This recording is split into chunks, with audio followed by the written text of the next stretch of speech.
Okay, guys, what I've got here today is the new Sbm4 SIG brace, collapsible SIG brace. Goes on a 6 position mil-spec buffer tube.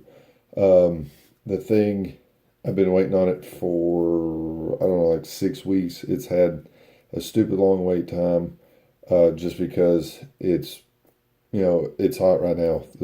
Very popular. People have been waiting on it, since they got approved to put it on a collapsible setup. The brace itself is still considered a pistol brace. That's just a different way they've mounted it.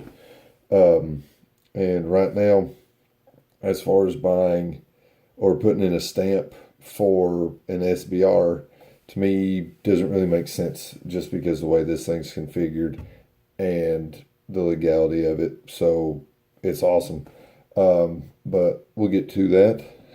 Here is my current MK18 clone setup, but here's the brace. And what I really like about this brace is it's got QD points here. They're just mirrored to either side, and they're in a great position. I really do like this position on all my guns. If I possibly can, the QD is up and as high back as it can possibly get. But one thing that I've got to say about this is it is really sturdy. Like, it doesn't, that's, receiver play.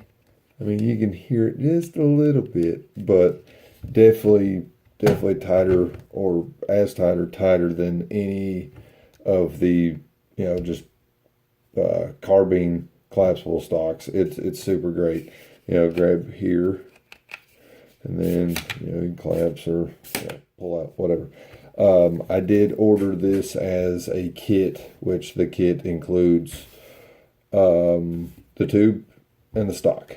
I had the nut and this backing plate come off of another piece. But the one thing that I will say is this actually was already on this gun. I just had the fixed SB brace.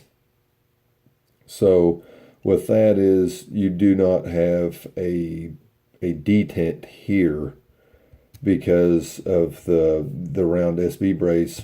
The tube, it just screws in, and there's no clocking or orientation.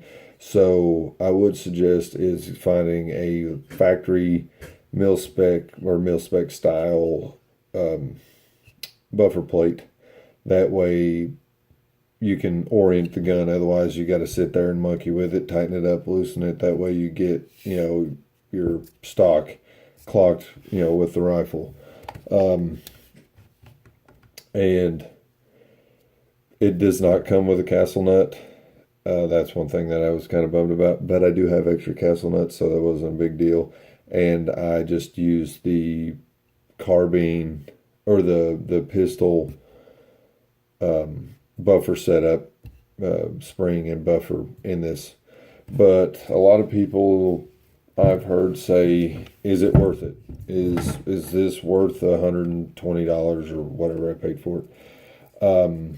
They're like, well, you could put that money towards towards a tax stamp.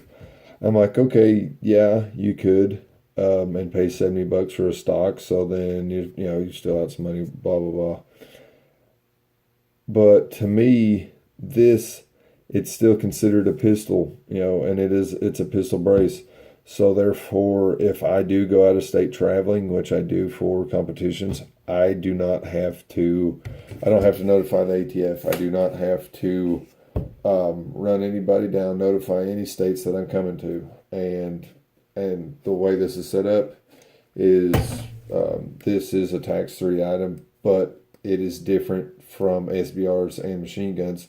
You can go state to state with a suppressor as long as it's legal in that state without notifying the ATF. Now, if you have an SBR, on the other hand, you have to notify the ATF in the state that you're going to.